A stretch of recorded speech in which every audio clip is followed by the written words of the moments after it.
welcome back to the OG battles here at the Mighty Manor Battlegrounds, and to a bit of an interesting matchup, and to be honest, one that was actually never meant to happen, but hey, here we are. Time, perceptions and technology have definitely altered what we all deem a fast car to be, with new everyday cars now leaving the factory with more than 300 bhp, new hot hatches commonly making over 400 bhp in stock form, and supercars making 1000 brake horsepower plus. It's time to see if what would have been considered a fast car back in the 90s can keep up with what's considered an average powered car of today. Let's check out the cars. All right, this is a fun one. On the left, we've got the Nissan SKYLINE R34 GTR from 1999, a car that became a legend in video games, movies, and car culture in general. People still talk about it like it's mythical, and prices today are proof of that. And on the right, a 2021 BMW 530D. Most people think of it as an executive car, something you drive to work, quiet, smooth, sensible, but the BMW's got almost 300 horsepower, loads of torque, and all-wheel drive, which means it can take off like a rocket. Back in the 90s, the SKYLINE was one of the fastest things on the road. Today, cars like the 530D just show how much the everyday family saloon has caught up. Let's find out whether a modern daily driver can really hang on to an old school icon. First, the R34. So let's talk about the car I have rented.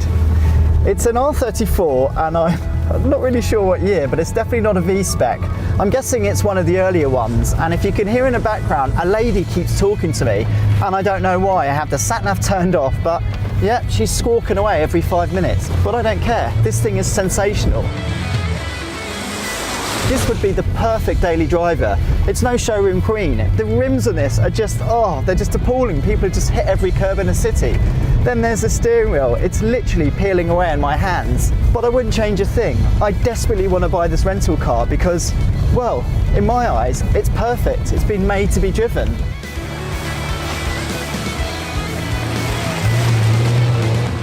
So the next thing, what do you do if you have an R34 GTR in Tokyo? Well, the first thing I recommend is you get the hell out of Tokyo. There are some amazing roads to drive through the city, but there's also lots and lots of cops. So I spoke to a Nissan engineer and he told me about some of the roads just outside Tokyo, around 2 hours. But I'm not going to tell you where we are right now because this is one of his own personal favourites, so I'm not going to spill the beans.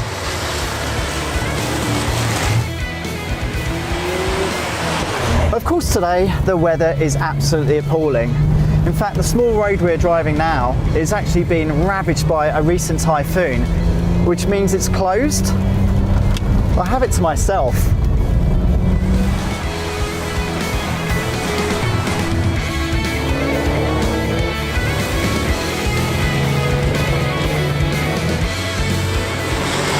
It's quite fortuitous I'm driving the R34 today because just yesterday I spoke to one of the men who developed its famous RB26DETT engine, and he was talking to me about the gentleman's agreement because when this car came out it produced 206 kilowatts.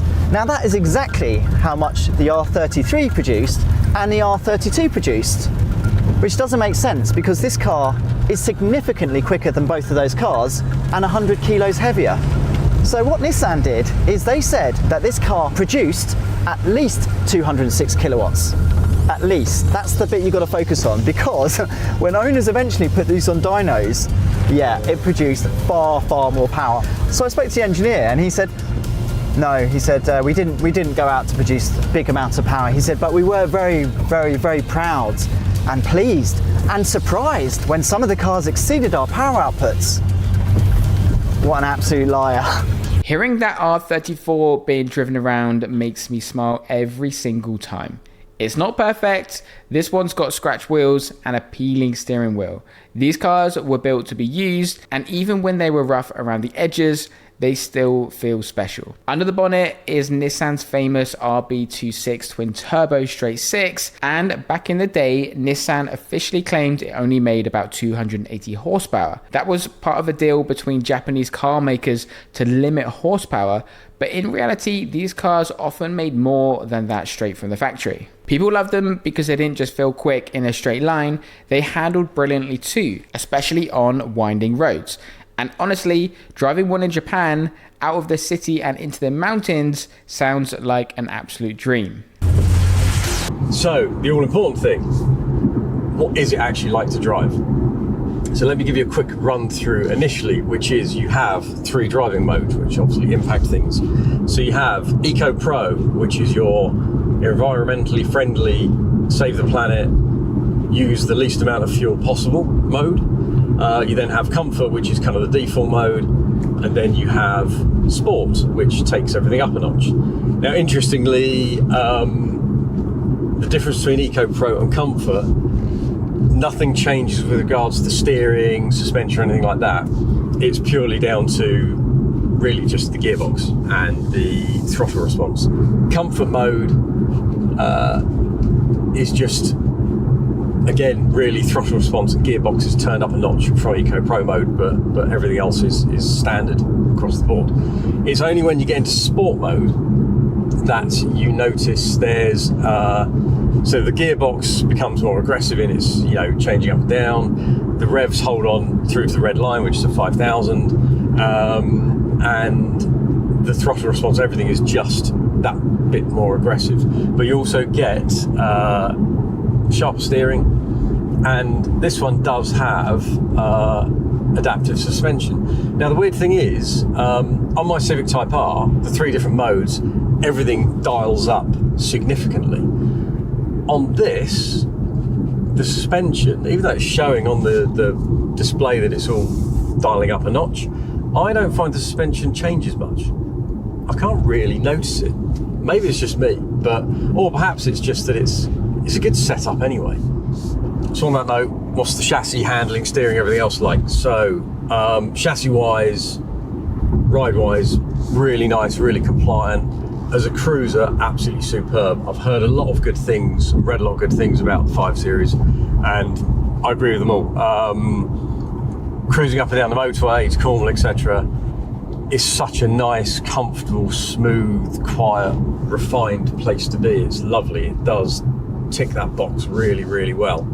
It's just a comfortable cruiser, almost too comfortable to the point where you get a little bit too cozy and got to be careful you don't fall asleep at the wheel. But that aside, it's really, really nice. And then obviously when you do want to dial it up a notch, really good. Now this is a big car, and it's a big car, but it's not sort of that obtrusive. It's weird. It's kind of, it's a wide, long car, and yet somehow I feel completely confident about where I'm placing it. The BMW couldn't be more different in how it delivers performance. On the surface, it's a quiet, comfortable cruiser, perfect for long motorway trips where you want peace and refinement. But don't let that fool you. Underneath, it's got a 3-litre diesel engine with nearly 300 horsepower and a massive amount of pulling power. That means when you put your foot down, especially from a standstill, it just surges forward without hesitation. And with all-wheel drive and one of the best automatic gearboxes out there, it never feels flustered. This is a car you could drive your family in and then line up at the lights and embarrass older sports cars. Let's jump into the race. Place your bets, because it's about to go down. Let's do this, boys! I'm ready!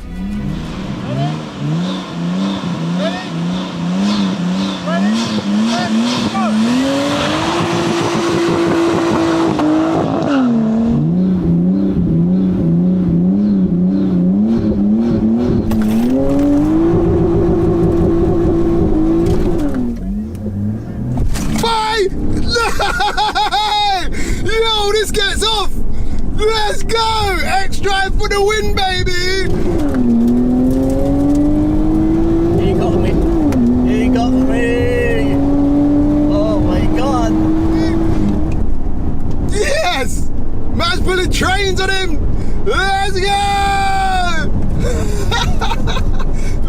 absolutely rockets off the line.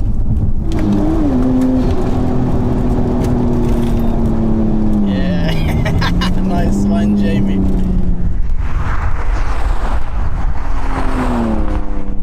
Jabs, bro, I done you proud, I done you proud.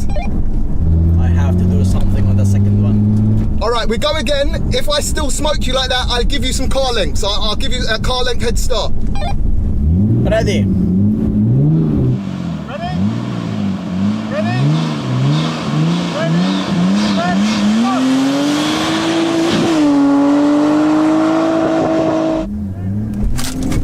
Let's go!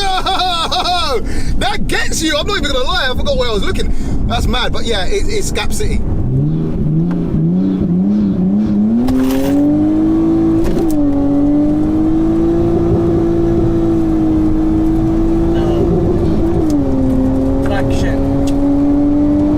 Gap City in the family wagon, baby. However, I think we need to level the playing field here. So it's bonus round time. They're gonna give me 4 cars then. Oh my god. That's crazy. This is crazy. I think he needs more than that. I reckon he needs more. Let's see if I can get him, boys. Let's see if I can get him.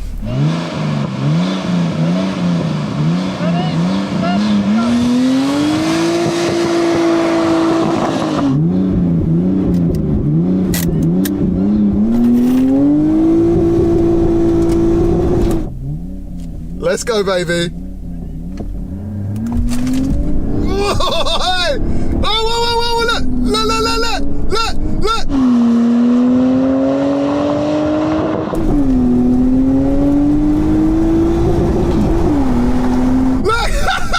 Hey, let's have it. Let's have it. Let's have it.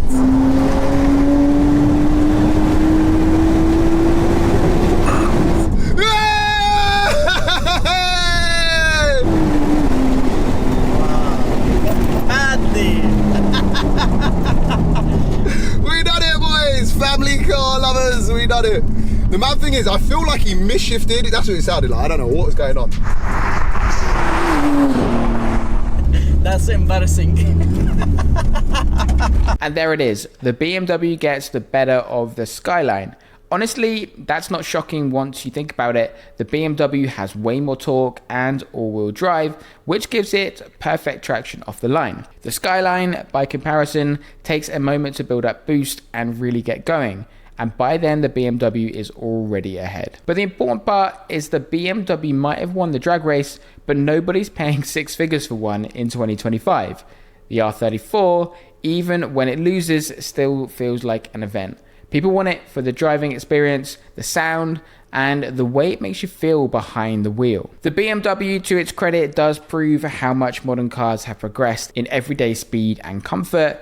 The Skyline proves why some cars become legends, because they leave a lasting impression whether they win or lose. If you enjoyed the video and would like to see more of these, then why not consider hitting subscribe. Cheers.